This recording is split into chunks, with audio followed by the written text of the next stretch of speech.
that God has become one with us. He has become one with us so that we might be one with God.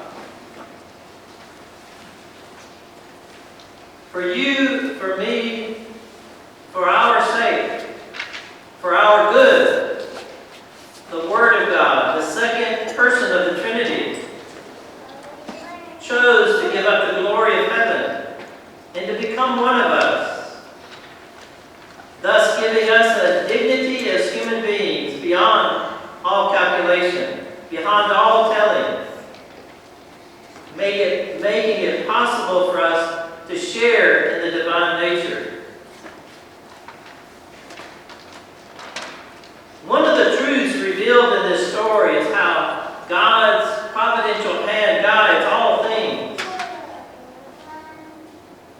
Look at what the sacred scriptures tell us in this story. He was born in a stable, laid in a manger, because there was no room for them in the inn. Shepherds come to visit.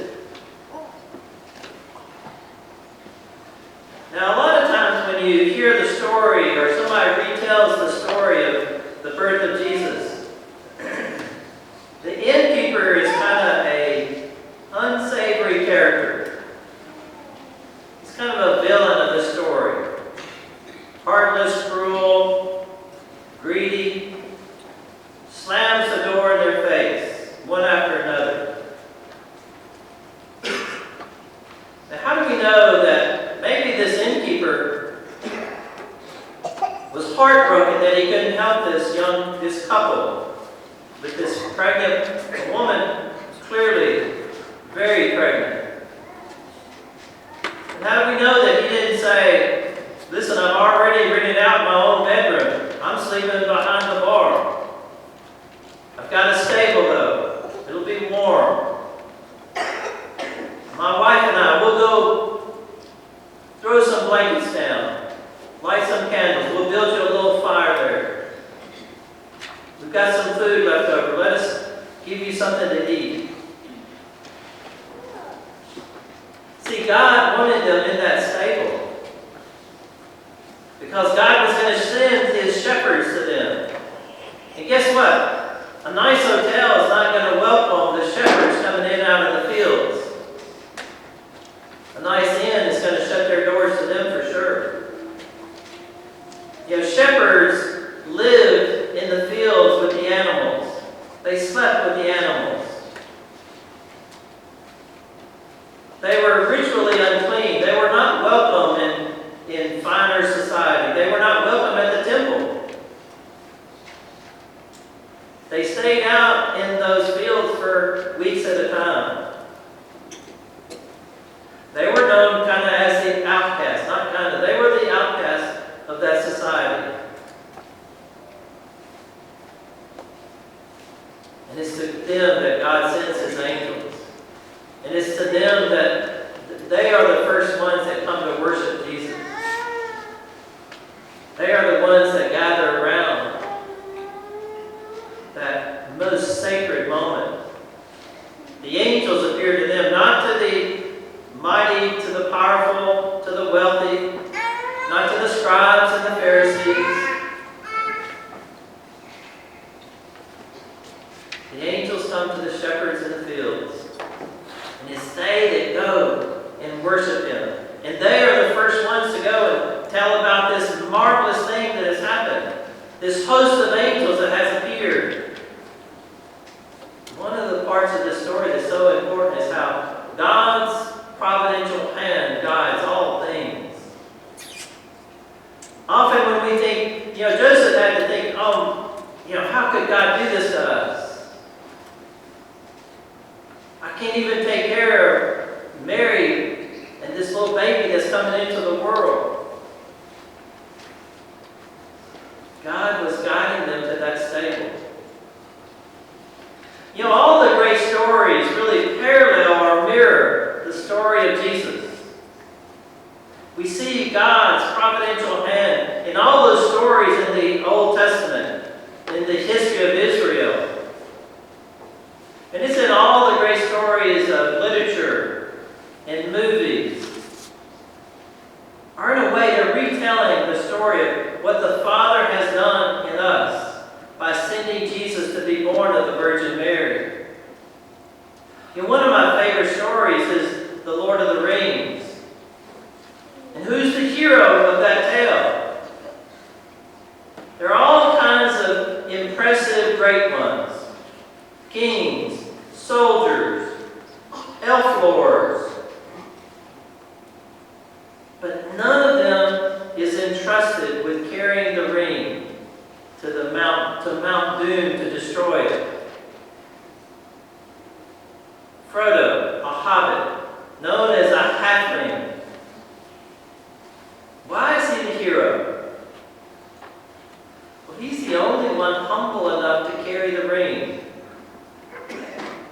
All the other great ones would have been seduced by its power.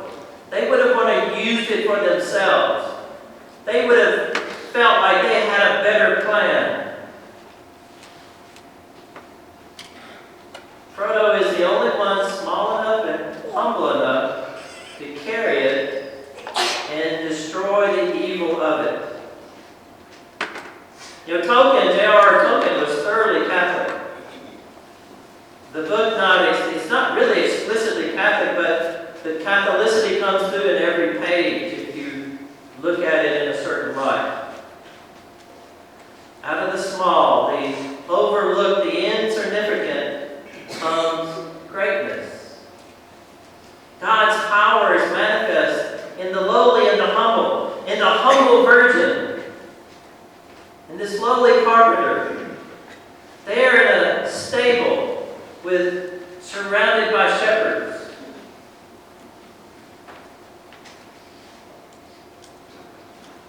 You know, every Christmas Eve, It's a Wonderful Life is shown on TV. The Vatican said it's one of the top 10 movies that were ever made. Jimmy Stewart said of all the movies he ever made, it was his favorite.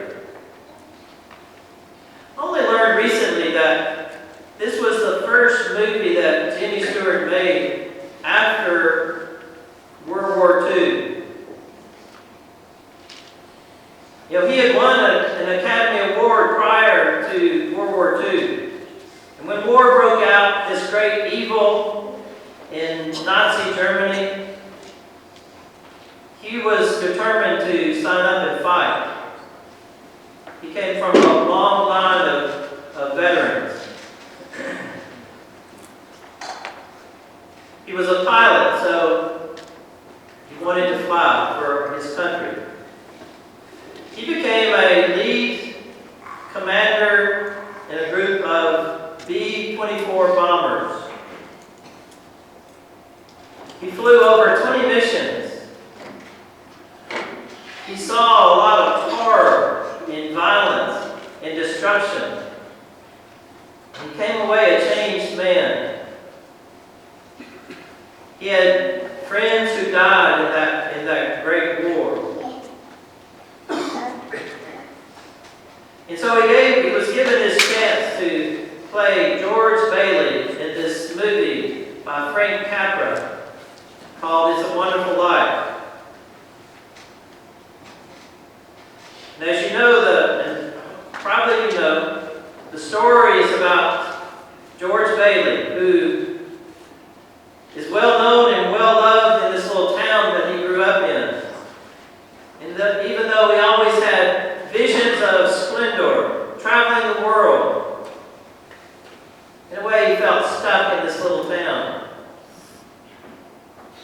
And things go badly for him. His life falls apart.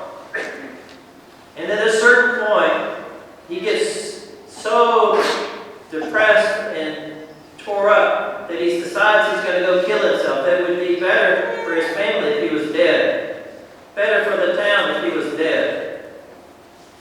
So he goes to the bridge just outside of town. And there he begins to cry out to God.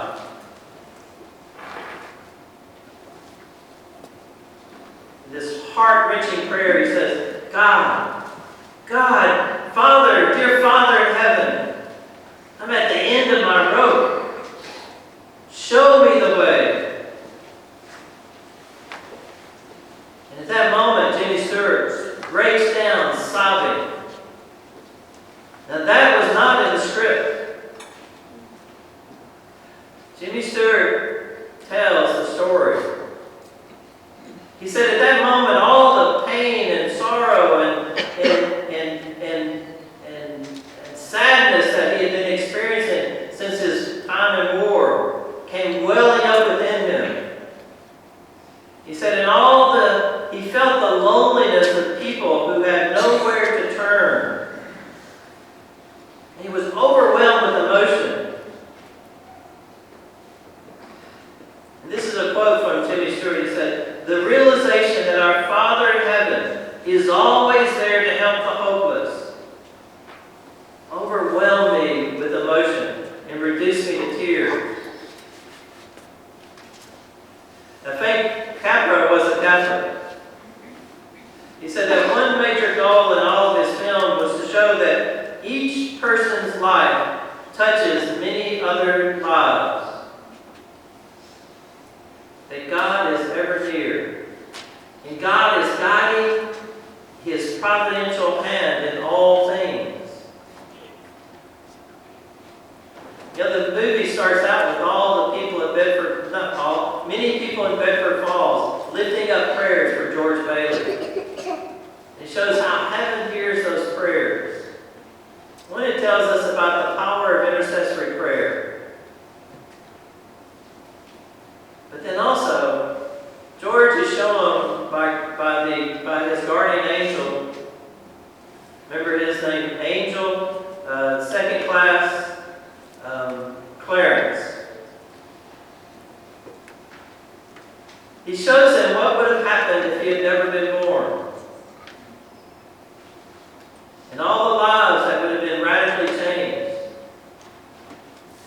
Jesus comes to earth so that He can live in us, that He can be one with us, that He can radically change our lives.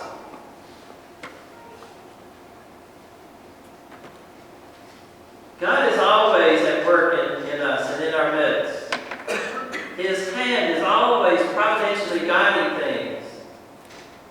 Sometimes we don't like the way that He's guiding things because we can't see what's really at work there.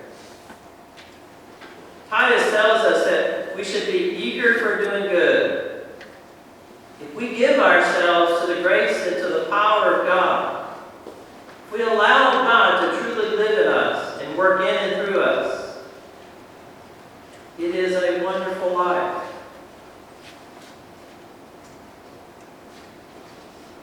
Tonight we celebrated song and music and incense and in light this great mystery. God has become one of us so that we might be one with Him. In a new way this Christmas, and in a new way in this new year coming, let us allow Jesus to work in us, to live